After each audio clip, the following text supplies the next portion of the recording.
إن الحمد لله نحمده تعالى ونستعينه ونستغفره ونعوذ بالله من شرور أنفسنا ومن سيئات أعمالنا من يهده الله فلا مضل له ومن يضلل فلا هادي له أشهد أن لا إله إلا الله وحده لا شريك له وأشهد أن محمدا عبده ورسوله صلى الله عليه وعلى آله وأصحابه أجمعين. Ayuhal ikhwah jazakumullah. Kembali lagi kita dipertemukan oleh Allah Azza wa Jalla di dalam rangka ibadah yang mulia, yaitu mempelajari agamanya. Semoga amalan ini menjadi timbangan kebaikan di akhirat kelak nanti. Baik, kita masuk pada hadis yang berikutnya, yaitu al-haditsu wal 'ishrun. Al-haditsul 'ishrun, hadis yang ke-20. Qala al-musannif rahimahullah. Berkata al-musannif, yaitu al-Imam An-Nawawi rahimahullah, al-haditsu al-'ishrun, hadis yang ke-20. Halaman 61.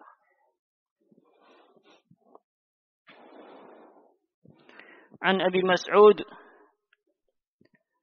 Uqbah bin Amr Al-Ansari Al-Badri, dari sahabat Abi Mas'ud yang bernama Uqbah ibn Amr Al-Ansari, seorang Ansar, Al-Badri radhiyallahu ta'ala anhu. Semoga Allah subhanahu wa ta'ala memberikan keridhaan kepadanya. Qala Rasulullah sallallahu alaihi wasallam, beliau berkata, telah bersabda Rasulullah sallallahu alaihi wasallam, inna mimma adraka an-nasu min kalamin nubuwwatil ula idza lam tastahyi fasna' ma syi'ta, rawahul Bukhari. Sesungguhnya di antara perkara yang adrakan nas, yang didapati oleh manusia, min kalamin nubuwatil ula, dari ucapan kenabian sejak dahulu,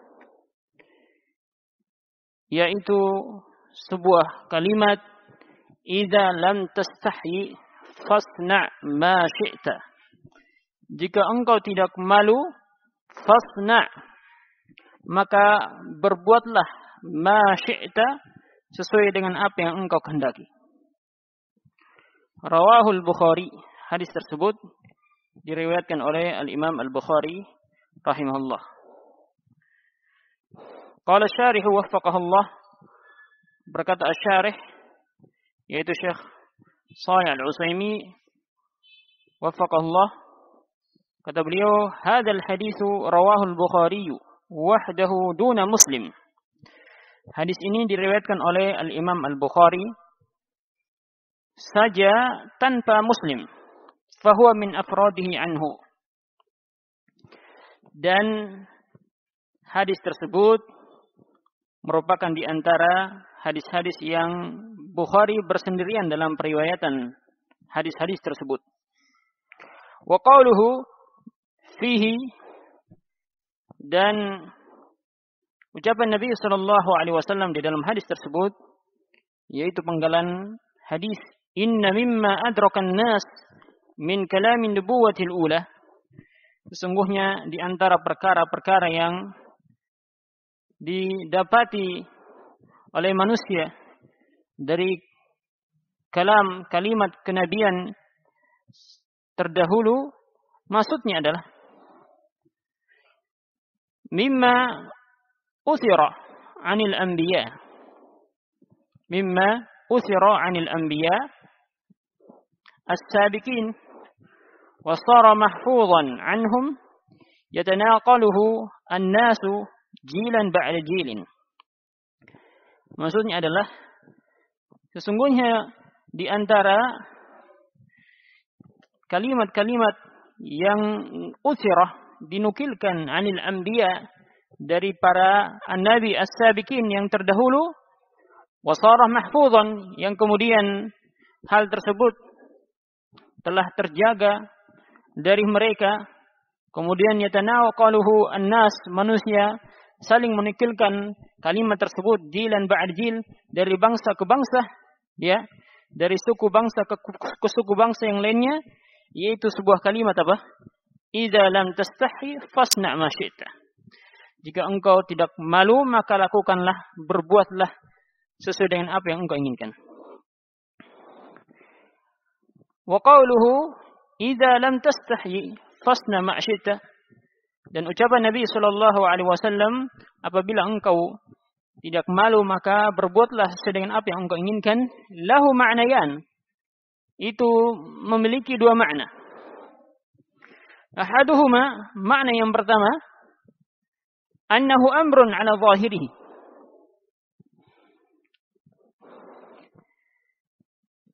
Maknanya adalah di dalam hadis tersebut ada perintah berdasarkan zahirnya, yaitu ungkapan fasna', lakukan sesuai apa yang engkau inginkan. Apa saja yang engkau inginkan, yang penting antum enggak malu, mau yang baik, yang penting perasaan antum enggak malu, taib, maka lakukanlah. Fasna' ma syi'ta. Fa idza kana ma turidu fi'lahu, kata beliau menjelaskan dari ungkapan annahu amrun ala zahiri, itulah perintah sesuai dengan zahirnya. Yang penting enggak malu, maka engkau lakukanlah. Maka beliau jelaskan setelahnya, fa idza kana ma turidu fi'lahu, maka apabila ada sesuatu yang turid fi'lahu, yang kau ingin melakukannya, mimma la yustahya minhu, yang mana sesuatu tersebut adalah di antara perkara yang tidak dimalukan untuk dilakukan, la minallah, tidak malu kepada Allah, wala minan nas, dan tidak malu di hadapan manusia, maka fasna', lakukanlah, ma syi'ta fala tasriba 'alaik, sesuai dengan apa yang engkau inginkan dan tidak ada celaan atas engkau jika engkau melakukannya, yang penting antum enggak malu. Gitu ya. Ini makna yang pertama. Al-zahiri. Wasani, dan makna yang kedua, annahu laysa min babil amr. Ya, alladhi tuqsadu haqiqatuhu. Bahwasanya makna dari hadis tersebut bukan merupakan perintah sebagaimana yang diinginkan. Ya, sebagaimana hakikat yang diinginkan dari perintah fasna', lakukanlah sesuai dengan apa yang kau inginkan. Akan tetapi ada makna yang lain, makna yang tersirat di dalam kalimat tersebut,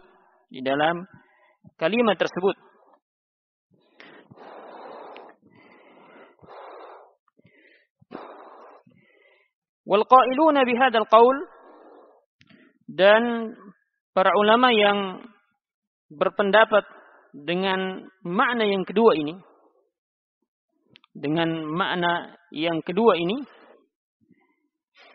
yahmiluna ala ahadi ma'nayaini, mereka membawa hadis tersebut bisa dari salah satu dari dua makna berikut ini, ya. Maknanya adalah bisa salah satu dari dua makna yang beliau akan sebutkan. Taib. Ahaduhuma, bisa jadi salah satunya, annahu amrun, itu merupakan perintah, bima'na tahdid wal wa'id. Perintah yang konsekuensinya ada tahdid wal wa'id. Ada tahdid, ada memberikan rasa takut, wal wa'id, dan memberikan ancaman.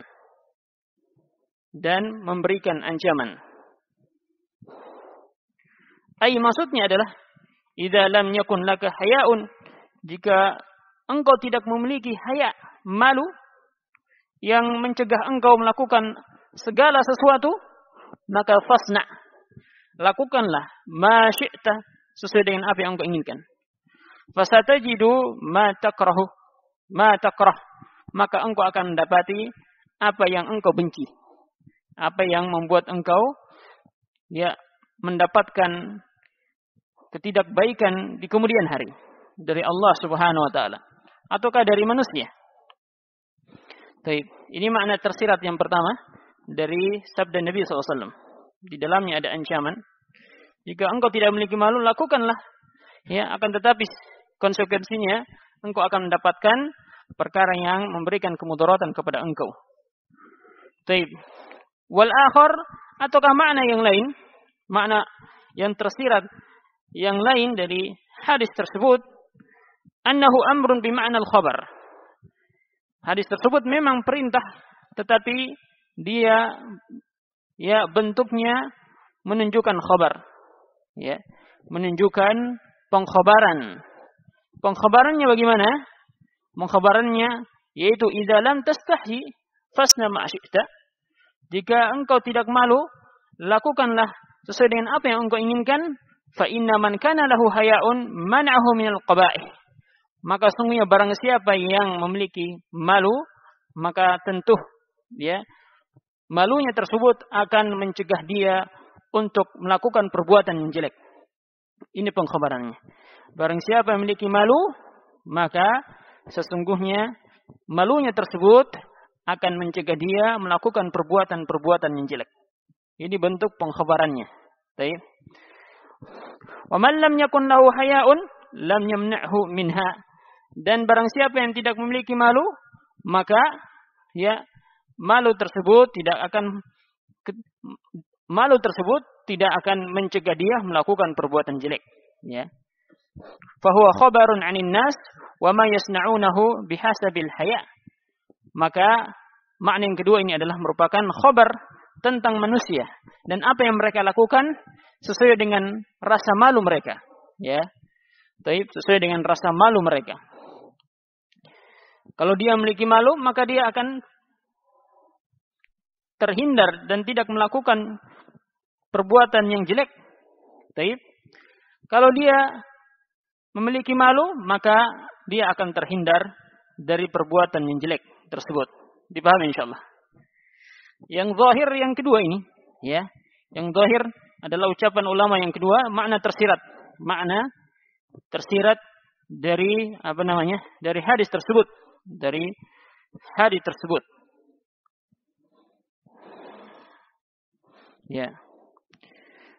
Walaupun hadis makna yang pertama memiliki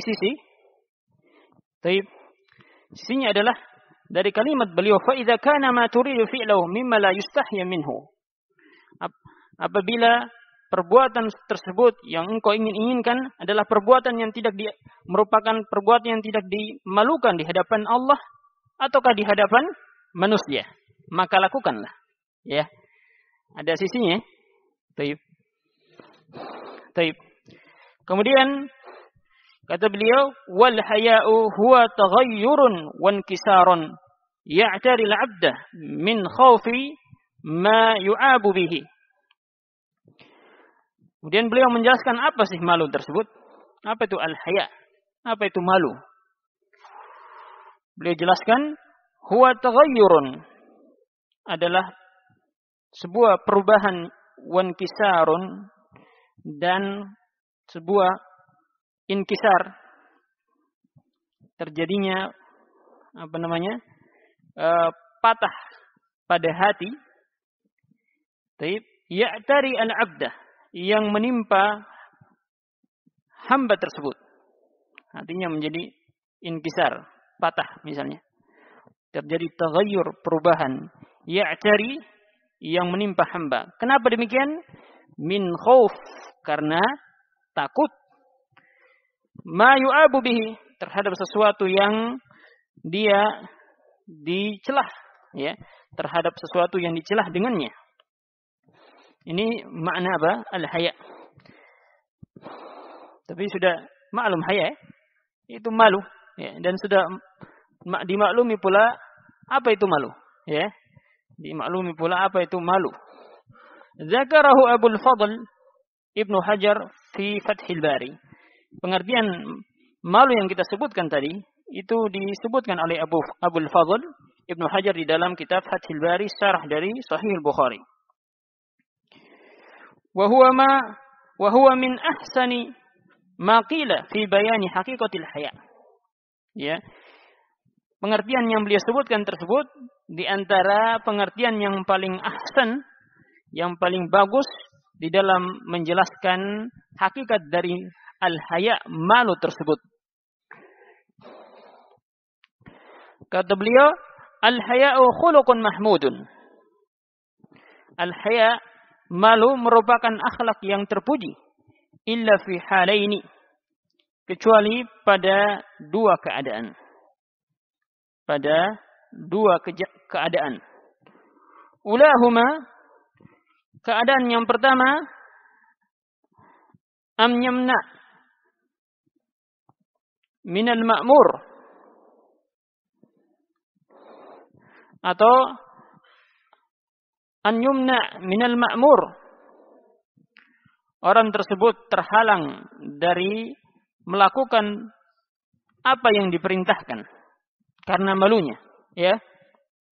Karena dia malu, maka dia tidak mau melaksanakan apa yang Allah wajibkan kepada hamba tersebut. Termasuk al-ma'mur yang diperintahkan adalah amalan sunnah, ya. Karena perintah terbagi dua, perintah yang harus dilakukan dan perintah yang tidak harus dilakukan. Baik. Maka tatkala dia malu melaksanakan yang sunnah ataukah melaksanakan yang wajib, baik, maka malunya tersebut mazmum, tidaklah terpuji. Ya, tidaklah terpuji. Baik. Wal ukhra, kemudian yang lain lagi dari dua keadaan yang mana malu tersebut bukan mahmud tetapi mazmum, tercela, yaitu an yuqa'a fil mahdzur. Dia kemudian terjatuh di dalam al-mahdzur. Ya, di dalam perkara yang dilarang. Perkara yang dilarang pula terbagi dua. Ada yang sifatnya apa? Muharram, harus ditinggalkan. Ada juga yang sifatnya makruh, yang tidak harus ditinggalkan. Akan tetapi dilarang untuk melakukannya. Ya.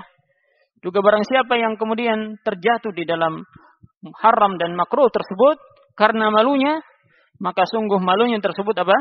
Mazmum, tercela, ya. Malunya tersebut tercela. Wa li tahsilihi tariqan.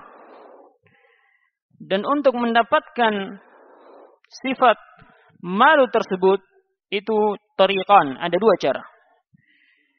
Ahaduhuma, yang pertama, wahbiyun, merupakan pemberian murni dari Allah Subhanahu wa taala. Pemberian dari Allah Subhanahu wa taala. Maksudnya adalah wahbiyun wa huwa ma yajbulullahu alaihi al-'abda wa yagrisuhu fi nafsihi. Yaitu malu yang Allah Subhanahu wa taala telah berikan, ciptakan di dalam hamba tersebut, wa yagrisuhu fi nafsihi, dan Allah tanamkan rasa malu tersebut di dalam jiwanya. Ya. Sudah bawaannya yang terbentuk dari lingkungan dan keluarga. Ya, yang terbentuk dari didikan keluarga dan lingkungannya. Ya. Kemudian wal akhar kasbiyun. Wal akhar, dan cara yang kedua untuk memiliki sifat yang terpuji berupa malu, yaitu kasbiyun, dengan usaha yang dilakukan hamba itu sendiri untuk memiliki sifat malu. Ya. Bima yudrikuhu al-'abdu min ma'rifatillah. Ya, usahanya bagaimana? Bima, dengan sesuatu yang hamba tersebut mendapatinya, ya, berupaya untuk memperolehnya min ma'rifatillah wa 'azamatihi, ya, yaitu dengan cara apa? Dengan mengetahui Allah Subhanahu wa taala dan mengetahui keagungan Allah Subhanahu wa taala.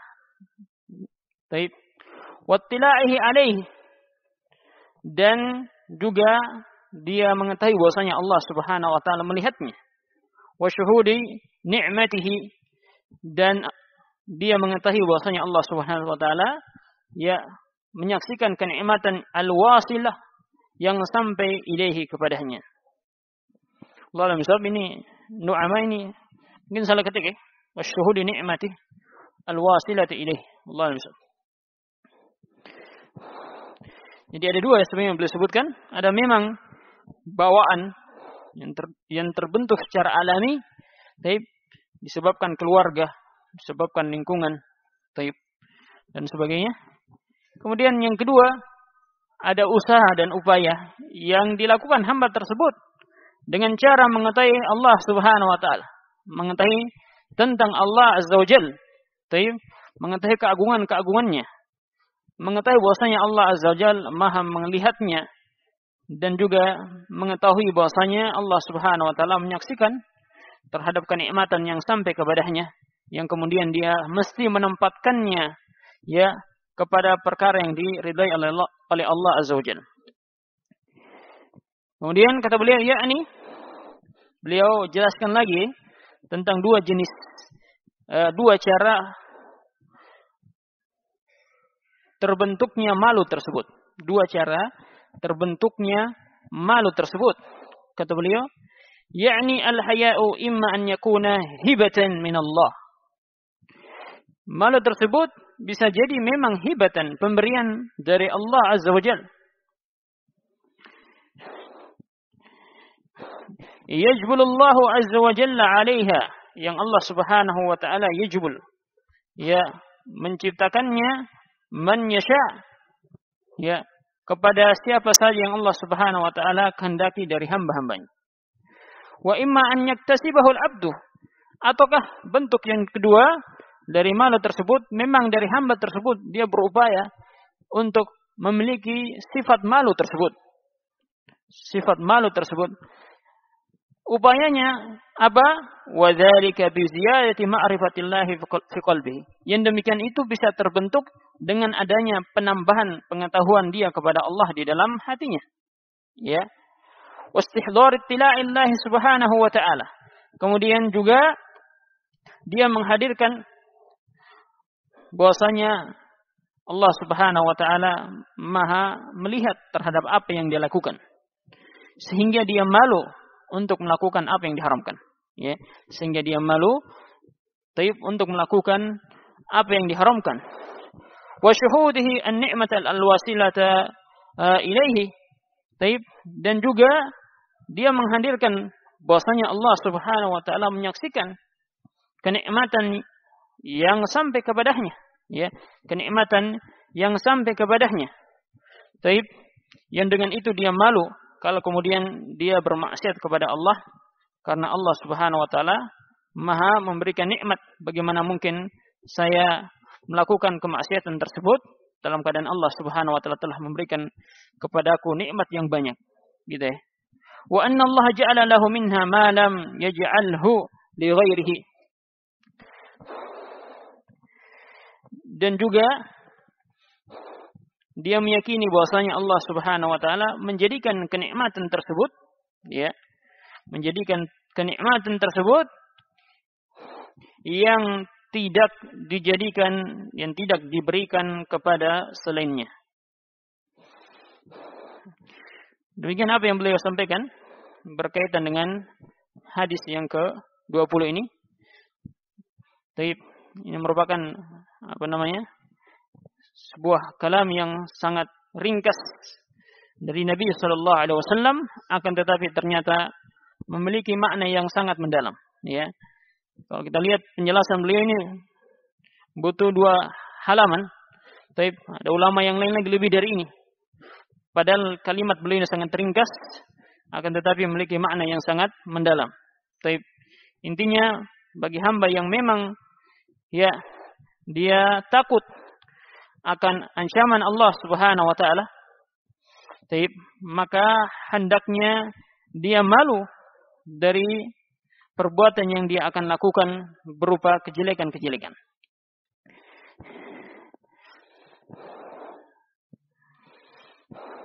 Kemudian selanjutnya,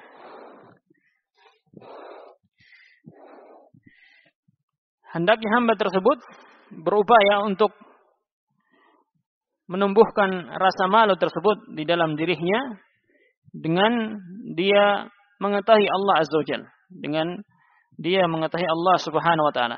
Telah kita sebutkan pada pertemuan sebelumnya, pengetahuan kepada Allah Subhanahu wa taala itu di antaranya yang paling tinggi dan pokok adalah mengetahui uluhiyah Allah Azza wa Jalla. Kemudian yang kedua apa? Mengetahui rububiyah Allah Azza wa Jalla. Dan yang ketiga, mengetahui asma wa sifat. Nah, ini menunjukkan apa? Butuh keseriusan untuk duduk belajar, mempelajari tentang tiga perkara tersebut. Dan ini menunjukkan bahwasanya pentingnya kita mempelajari ilmu, ya. Ternyata ilmu tersebut mendatangkan kebaikan yang banyak. Di antaranya adalah mendatangkan rasa malu di dalam hati kita, ya. Mendatangkan rasa malu di dalam hati kita. Baik. Cukup insyaallah apa yang bisa kita sampaikan pada malam hari ini. Semoga Allah Subhanahu wa taala memberikan kita taufik untuk bisa melaksanakan apa yang telah kita sampaikan tadi. Subhanakallah wa bihamdik asyhadu an la ilaha illa anta astaghfiruka wa atubu ilaik. Assalamualaikum warahmatullahi wabarakatuh.